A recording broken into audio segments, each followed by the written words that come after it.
예수님은 나의 왕, 나의 주인, 나의 생명이십니다.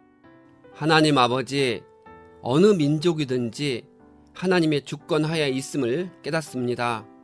많은 나라가 전쟁과 환란으로 어려움을 겪고 있음도 봅니다.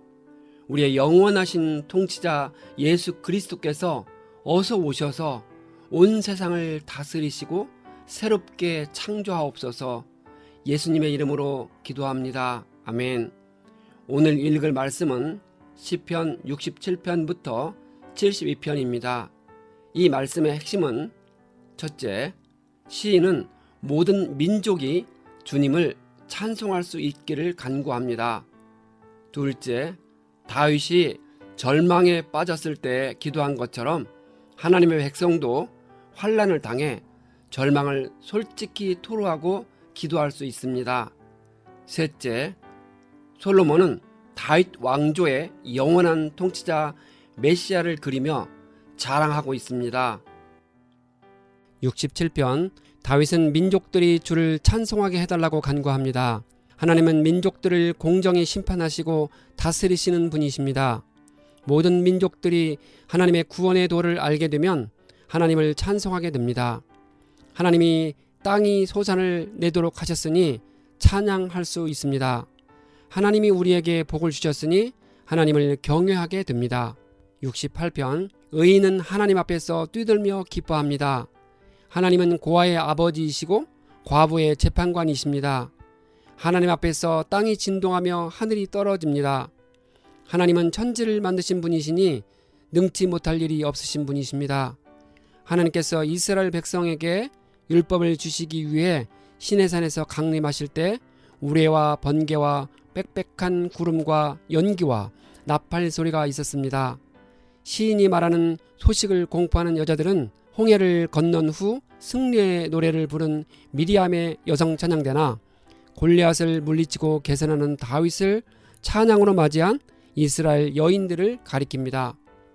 시인은 바산의 산이 가지는 높음과 장엄함과 당당함은 하나님의 이미지와 유사함을 노래하고 있습니다. 원수들이 하나님의 군대를 피해 높은 바산에 숨어 있을지라도 끌려 나와 징벌을 받을 것입니다. 시인은 하나님이 갈밭의 들짐승들과 수소의 무리와 만민의 송아지를 꾸짖어 주시기를 간구합니다.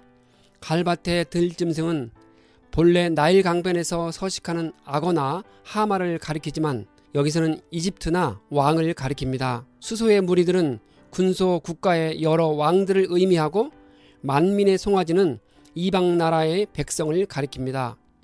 69편, 다윗은 자기를 구원해달라고 간절히 간구하고 있습니다. 자신의 영혼이 수렁에 빠져 부르짖다가 피곤하여 목이 마르다고 합니다. 아무 까닭 없이 자기를 미워하는 자들이 머리털보다 많다고 호소합니다. 주님을 위하여 비방을 받고 형제 자매에게 객이 되고 낯선 사람이 되었다고 합니다. 온갖 조롱과 비방과 무시를 당하며 오직 하나님의 인자하심에 호소합니다. 이 시의 배경이 어디에 있는지 알 수는 없습니다. 다만 우리가 알 수 있는 것은 하나님의 백성도 절망과 의심의 때를 만난다는 것입니다. 하지만 그런 감정이 하나님과 관계를 단절시키는 것은 아니라는 점입니다. 다윗은 환란이 닥쳐 절망했지만 하나님께 속한 백성이기에 절망을 솔직히 토로하면서 기도할 수 있었습니다. 백성들이 왕을 조롱하고 비난했다고 합니다. 비록 다윗 왕이 하나님께 충성했고 열심을 냈지만 비난과 조롱의 대상이 된 것은 다윗 왕을 해치고 깎아내려는 악한 무리들의 거짓 소문과 악랄한 중상모략 등에 의해 크게 오해를 받았기 때문입니다. 다윗은 사람들이 쓸개를 그의 음식물로 주며 목마를 때에는 초를 마시게 하였다고 고백합니다. 이러한 장면은 후일 예수님이 십자가에 달리셔서 똑같은 경험을 하셨습니다. 시편 여러 곳에서 다윗의 경험은 후일 메시아 예수 그리스도에게 그대로 적용됩니다. 다윗의 시들이 성령의 감동으로 기록되었으므로 그 속에 메시아적인 시어들이 포함된 것입니다.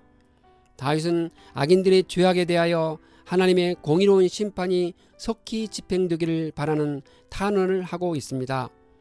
하나님을 올바로 섬기는 의인들이 기록되는 책이 생명책입니다. 다윗은 하나님의 생명책에 악인들의 이름이 의인과 함께 기록되지 않고 지워지길 소망하고 있습니다. 이렇게 하여 하나님을 거스르고 의인을 핍박하는 악인들이 궁극적으로 맞게 될 비극적인 운명에 대해 경고하고 있습니다. 하나님이 가난한 사람의 소리를 들으시는 분이고 갇혀있는 사람들을 모르는 채 하지 않으신다고 합니다. 하나님이 시온을 구원하시고 유다의 성읍을 다시 세우실 것입니다.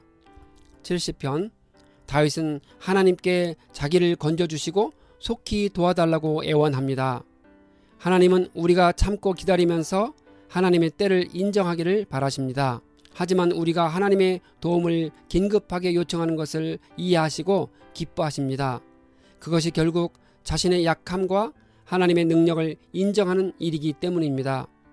다윗은 이스라엘의 왕으로서 외형적으로는 부유하지만 영적으로는 가난하여 하나님의 도움의 손길을 절실히 필요로 하는 자라는 의미에서 궁핍한 자입니다. 71편. 시인은 하나님께 피하니 수치를 당하지 않게 해달라고 간구합니다.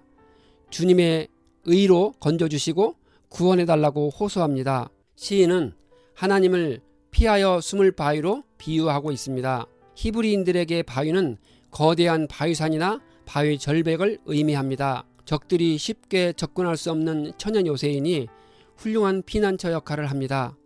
시인은 자기 백성의 안전한 피난처로서 하나님을 숨을 바위로 비유했습니다. 시인은 백성들에게는 조롱거리가 될지라도 하나님을 굳게 신뢰하기로 결심했다고 고백합니다. 시인은 측량할 수 없는 주의 공의와 의로우심을 입으로 전하고 주님이 이루신 구원의 행적을 종일 알리겠다고 결단합니다. 시인이 하나님께 받은 구원은 육체적인 구원과 영적인 구원을 모두 포함하는 말입니다. 시인은 우선적으로 악인과 불의한 자에게서 자신을 구원해 주신 주님을 찬양하고 있습니다. 또한 시인은 주 여호와는 우리의 소망이시요 어릴 때부터 신뢰해온 분이라고 고백합니다. 모태에서부터 주를 의지하였고 어머니의 배에서부터 택하셨음을 알고 주를 찬송합니다. 우리를 대적하는 자들이 수치를 당하고 욕을 당하게 될 것이니 소망을 품고 하나님을 더욱 찬송하겠다고 고백합니다. 하나님은 우리에게 고난을 주시어 우리를 죄에서 떠나게 하시고 우리의 인격을 온전하게 세우시길 바라십니다. 우리가 고난을 겪고 이겨내며 하나님께 영광을 돌리게 됩니다. 72편. 솔로몬이 이 시를 썼습니다. 솔로몬은 주의 판단력을 왕에게 주시고 주의 공의를 왕의 아들에게 주시길 하나님께 간구합니다. 왕의 아들은 솔로몬 자신을 가리킵니다. 이로써 솔로몬은 자신이 다윗 왕의 후계자임을 암시했고 더 나아가 일찍이 하나님께서 주신 다윗 언약의 후계자임을 상기시킨 것입니다. 솔로몬은 하나님의 백성을 공의로 재판하며 가난한 자를 위해 정의로 재판하게 되니 백성이 평강하게 될 것이라 말합니다.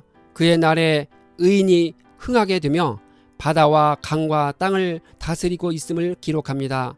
원수들이 티끌을 핥는다는 말은 정복자 앞에 굴복한다는 뜻입니다. 고대 세계에서 정복당한 자들이 정복자 앞에 엎드려 머리를 땅에 댔는데 그때 사막의 티끌이 입에 묻을 것이기 때문입니다. 다시스와 섬과 스바와 시바의 왕들이 조공을 바친다고 합니다. 다시스는 오늘날 스페인의 남부 항구 도시로 추정되며 섬은 지중해 여러 섬을 가리키고 스바는 오늘날 예멘에 해당하는 아라비아 반도 나라로 추정되고 시바는 아프리카 북부에 위치한 나라로 봅니다. 이들 원근 각지의 나라들이 솔로몬 왕에게 예물을 바쳤습니다. 솔로몬은 홀로 기이한 일을 하시는 이스라엘의 하나님을 찬송하니 온 땅에 그의 영광이 충만하다고 선포합니다. 이새의 아들 다윗의 기도가 끝났다고 말합니다. 이렇게 끝을 내는 이유는 이새의 아들 다윗이 시편 2권에서 수집된 72편 중에 60편을 썼기 때문에 제3자는 총괄적으로 다윗에게 저작권을 돌렸기 때문입니다.